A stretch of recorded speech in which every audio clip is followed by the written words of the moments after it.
అధికారం కోసం ఏ గడ్డైనా తినడం, పవర్లోకి వచ్చాక చేతులెత్తేయడం చంద్రబాబుకు వెన్నుపోటుతో పెట్టిన విద్య. మంత్రి అచ్చెన్నాయుడు ఓ సభలో పథకాల అమలు గురించి నిస్సిగ్గుగా బొంకేశారు. ఒక్కటి మినహా ఎన్నికల హామీలన్నీ అమలయ్యాయట. ఆ పథకం అమలు చేయాలంటే ఆంధ్ర రాష్ట్రాన్ని అమ్మేయాలట. ఇంతకీ రాష్ట్రాన్ని అమ్మే స్థాయిలో కూటమి హామీ ఇచ్చిన పథకం ఏంటి?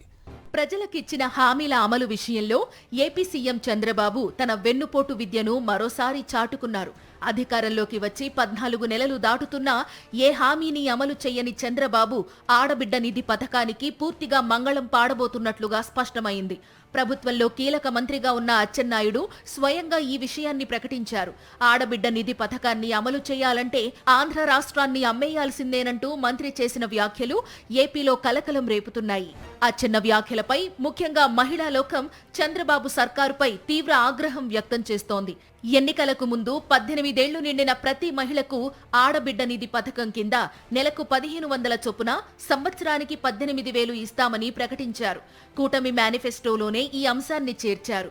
ఇంటింటికి తిరిగి ప్రచారం చేయడంతో మహిళలు నిజమేనేమోనని నమ్మారు. తీరా 14 నెలల తరువాత చూస్తే ఆ పథకాన్ని అమలు చేయాలంటే ఆంధ్ర రాష్ట్రాన్ని అమ్మేయాల్సిందేనంటూ పచ్చిగా బొంకుతున్నారు. ఏవైతే సూపర్ 6 ఇచ్చామో అన్ని చేసాం, ఒక్కటే మిగిలిపోతుంది. ఆడవాళ్ళకి నెలకి 1500. అది చెయ్యాలంటే ఆంధ్రాని అమ్మాలి. ఇంకా ఆలోచన 45 ఇయర్స్ ఇండస్ట్రీ అని, విజనరీ అని డప్పు కొట్టించుకునే చంద్రబాబు ఇచ్చిన హామీని చూసి అప్పట్లో మహిళలు ఓట్లేస్తే ఇప్పుడేమో సంవత్సరం తిరిగేసరికి పూర్తిగా మాట మార్చేశారు. చంద్రబాబు తన నిజ స్వరూపాన్ని మరోసారి చాటుకున్నారు.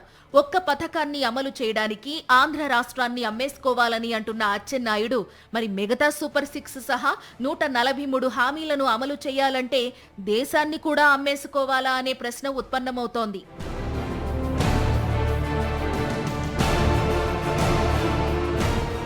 2.07 కోట్ల మంది మహిళలు గత సార్వత్రిక ఎన్నికల్లో ఓటు వేశారు. వారిలో 60 ఏళ్లు పైబడిన వారిని మినహాయిస్తే 1.80 కోట్ల మంది మిగులుతారు. వీరికి చంద్రబాబు ఇచ్చిన హామీ మేరకు నెలకు 1,500 చొప్పున ఏడాదికి 18,000 ఇవ్వాలి. అంటే ఏడాదికి 32,400 కోట్లు బడ్జెట్లో కేటాయించాలి. కానీ ఇప్పటి వరకు ఏ బడ్జెట్లోనూ ఈ పథకం ఊసేలేదు. 2 ఏళ్లకు కలిపి ఒక్కొక్కరికి 32,000 చొప్పున 1.80 కోట్ల మందికి 64,800 కోట్లు కూటమి ప్రభుత్వం అందించాలి. పథకం అమలు చేయమంటే రాష్ట్రాన్ని అమ్ముకోవాలంటున్న కూటమి నేతలు హామీ ఎందుకిచ్చారని మహిళలు నిలదీస్తున్నారు.